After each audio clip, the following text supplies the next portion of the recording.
सो बच्चों, welcome once again to this my amazing YouTube channel Ruhi online classes.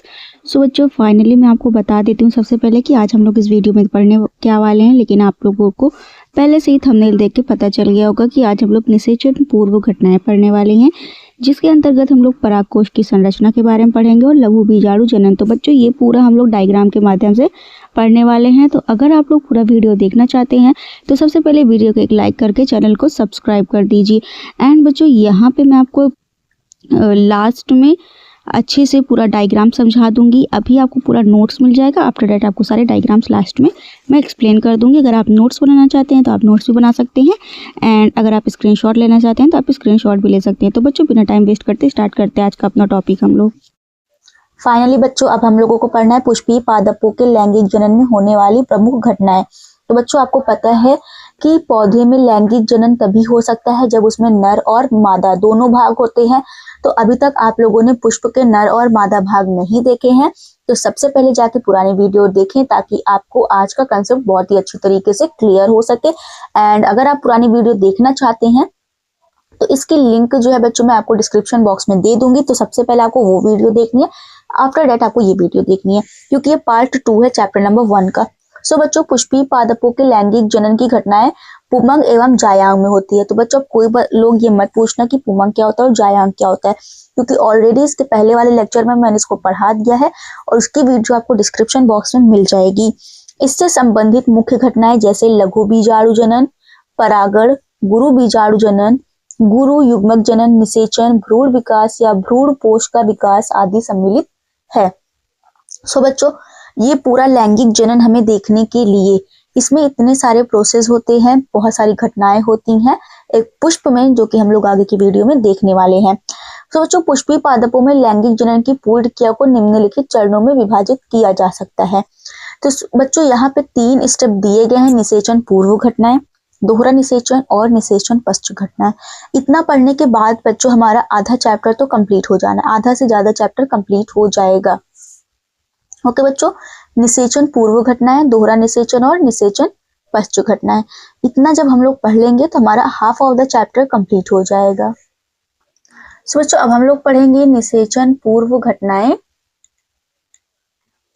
And बच्चों, यहाँ पे आप देख सकते हैं नर जननांगों में परागकोश, लघु बीजाणुधानी, परागकण आदि संरचनाओं का विकास होता है तथा इसमें लघु बीजाणु जनन तथा परागण जैसी विशेष घटनाएं होती हैं। तो बच्चों, नर जननांग जो होता है परागकोश, जिसके अंदर परागकण पाए जाते हैं।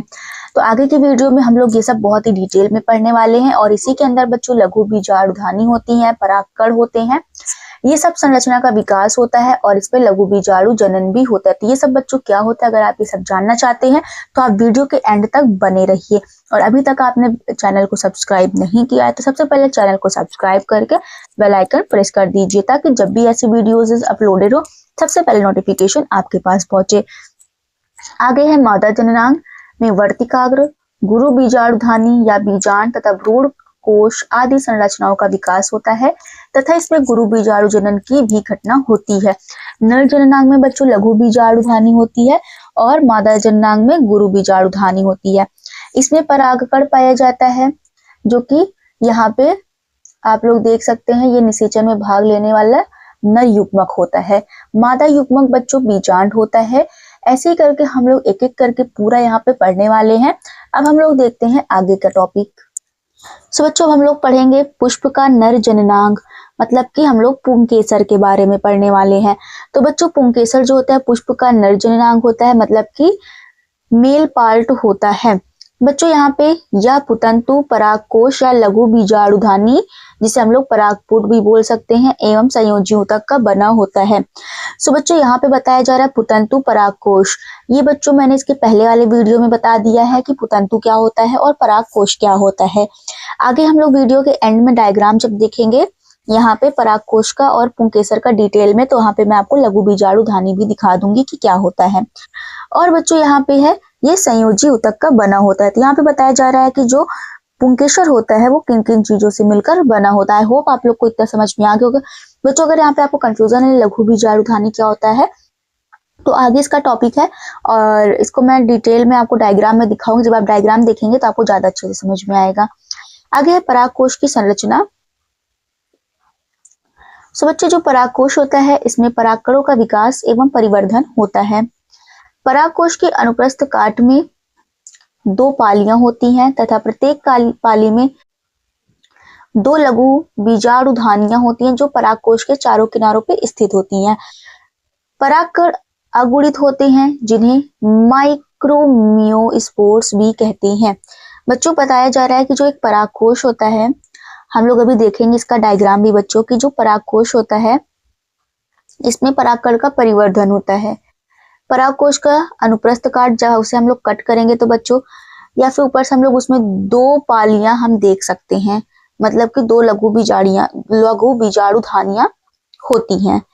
ऐसे करके बच्चों, अगर उसमें 2 पाली होती हैं और एक पाली में 2 लघु बीजाणुधानी है तो 2 पालियों में बच्चों 4 लघु बीजाणुधानियां होंगी। ओके, आगे बच्चों, परागकण अगुणित होते हैं जिन्हें माइक्रोमियोस्पोर्स भी कहते हैं। सो बच्चों, ये 2026 में क्वेश्चन आया है कि जो परागकण होते हैं वो अगुणित होते हैं, द्विगुणित होते हैं, त्रिगुणित होते हैं, वो कैसे होते हैं। ओके, तो ये आपका इंपॉर्टेंट क्वेश्चन आपका बन सकता है बोर्ड एग्जाम के लिए।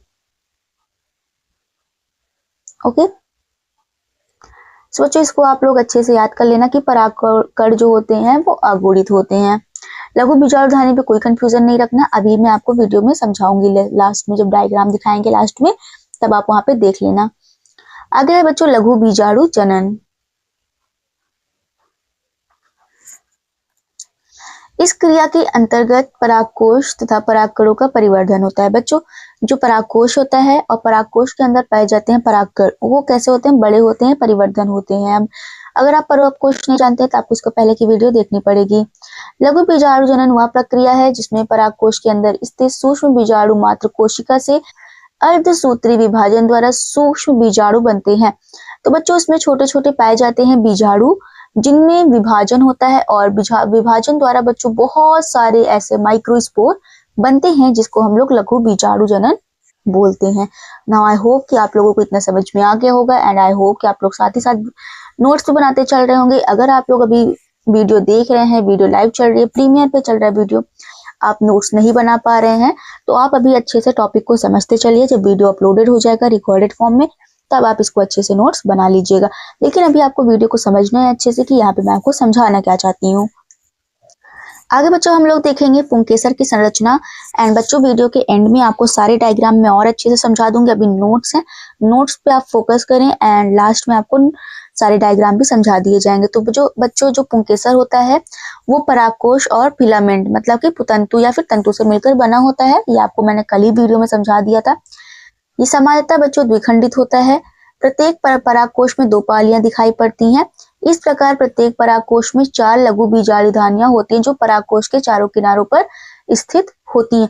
तो बच्चों इसका डायग्राम मैं आपको लास्ट में जब समझाऊंगी ना तब आपको समझ में आएगा कि कैसे इसमें 2 पाली होती हैं और जब हम दोनों पालियों को बच्चों कट करते हैं तो उनमें 4 लघु बीजाणुधानी पाई जाती है। तो लघु बीजाणुधानी क्या होती है, 2 पालियां कौन कौन सी होती हैं, ये सब आपको वीडियो के एंड में डायग्राम के थ्रू पता चल जाएगा। आगे है बच्चों लघु बीजाणुधानी की संरचना कैसी होती है। तो बच्चों जो लघु बीजाणुधानी होती है उनकी 4 परतों से मिलकर बनी होती है। सबसे पहला होता है एपिडर्मिस जिसे हम लोग बाह्य त्वचा बोलते हैं। बच्चों ये बाहरी सुरक्षात्मक परत होती है, मतलब कि ये लघु बीजाणुधानी की सुरक्षा करती है। आगे है बच्चों अंतःस्तर जिसे हम लोग एंडोथीसियम बोलते हैं। ये बाह्य त्वचा के नीचे होता है। बाह्य स्तर के नीचे वाली परत की कोशिका भित्ति प्राय मोटी हो जाती है जिसे अंतःस्तर कहते हैं, जो परागकोश के फटने में सहायक होती है। तो बच्चों आपको पता है जब परागकण मैच्योर हो जाते हैं, उनका परिवर्धन हो जाता है तो परागकोश फट जाता है जिनमें से परागकण बाहर निकल आता है। अब जो बच्चों जो परागकण होता है वही आगे परागण में भाग लेता है। परागण क्या होता है वीडियो के नेक्स्ट वीडियो में हम लोग देखेंगे। तो बच्चों ये होता है हमारा बाह्य त्वचा और अंतःस्तर मतलब एपिडर्मिस और एंडोथीसियम। इन दोनों के बीच में होता है मध्य परतें जो कि अस्थायी होती हैं। तो बच्चों यहाँ पे 3 लेयर हम लोगों ने देख लिया, बाह्य त्वचा, अंतःत्वचा और मध्य परतें। एंड बच्चों ये है टैपिटम, मतलब कि टैपिटम जो होती है ये पोषण प्रदान करने वाली सबसे आंतरिक परत होती है। जो यहाँ पे आपको दिखाया जा रहा है कि जो टैपिटम होता है वो पोषण प्रदान करता है और ये लघु बीजाणुधानी की सबसे आंतरिक परत होती है, तो इनसे हमको पोषण मिल जाता है। सो बच्चों यहाँ पे अब हम लोग का थ्योरी कंप्लीट होता है। अब हम लोग सारे डायग्राम देखेंगे एंड आई होप कि आप लोगों ने थ्योरी अच्छे से समझ ली होगी। अब हम लोग डायग्राम के थ्रू इसको समझने वाले हैं। अब फाइनली बच्चों आप लोग यहाँ पे डायग्राम देख सकते हैं परागकोश की संरचना का। तो बच्चों डायग्राम ए है जहाँ पे आप लोग देख सकते हैं कि एक परागकोश है ऊपर, जिसमें 2 पालियां दिखाई दे रही हैं और जिन डंठल से ये जुड़ा होता है उसे हम लोग तंतु बोलते हैं। अब दूसरे डायग्राम में आप लोग देखेंगे बच्चों, उसमें संयोजी ऊतक लिखा है। तो बच्चों जो संयोजी ऊतक होता है उन्हीं से परागकोश मिलकर बने होती हैं। आफ्टर दैट बच्चों ये जो परागकोश होता है इसमें 2 पालियां होती हैं एंड जो 2 पालियां होती हैं, एक पाली में और 2 पाली मतलब दोनों मिला के इसमें चारों किनारों पर 4 लघु बीजाणु धानियां होती हैं। तो बच्चों यहाँ पे ये जो परागकोश होता है इन्हीं के अंदर परागकण का परिवर्धन होता है, मतलब कि परागकण जो होते हैं वो बड़े होते हैं, अच्छे से परिपक्व होते हैं। तो बच्चों ये जो परागकण होते हैं ये अगुणित होते हैं और बच्चों ये जो अगुणित मतलब कि हैप्लॉइड होते हैं और इन हैप्लॉइड परागकण को माइक्रोमियो स्पोर्स भी कहते हैं। तो बच्चों ये सारी चीजें आपको ऑलरेडी थ्योरी में पढ़ाई जा चुकी है। सो बच्चों अब हम लोग देखेंगे लघु बीजाणुधानी की संरचना, मतलब कि आप लोग देखे थे कि जो परागकोश था उनके चारों किनारों पर 4 लघु बीजाणुधानी पाई जाती थी। तो अगर हम लघु बीजाणुधानी की संरचना देखना चाहेंगे तो कुछ इस प्रकार से दिखेगी बच्चों, जिसमें आप लोग देखे थे सबसे पहले बाह्य त्वचा होती है, अंतःस्तर होता है और सबसे अंदर की आप लोगों ने लेयर्स देख ली थी। तो बच्चों ये सारे थे आज का आपका टॉपिक एंड आई होप कि आज की वीडियो आप लोगों के लिए बहुत ही अच्छी रही होगी, समझ में आया होगा। एंड आप लोग देख रहे होंगे कि यहीं परागकोश में जो लघु बीजाणुधानियां होती हैं वहीं पे परागकण पाए जाते हैं और यहाँ पे जब परागकण का परिवर्धन हो जाता है तो बाद में ये इनका देख सकते हैं आप लघु बीजाणुधानी में स्फुटन हो जाता है जहाँ से परागकण बाहर निकलते हैं। सो बच्चों फाइनली आज आपका ये टॉपिक कंप्लीट होता है एंड आई होप आपको वीडियो पसंद आई होगी। सो बच्चों वीडियो अच्छी लगी हो वीडियो ज़्यादा से ज़्यादा लाइक करें, शेयर करें एंड ऐसी और अमेजिंग वीडियोस के लिए चैनल को सब्सक्राइब करना बिल्कुल भी ना भूलें। Thank you, bye bye.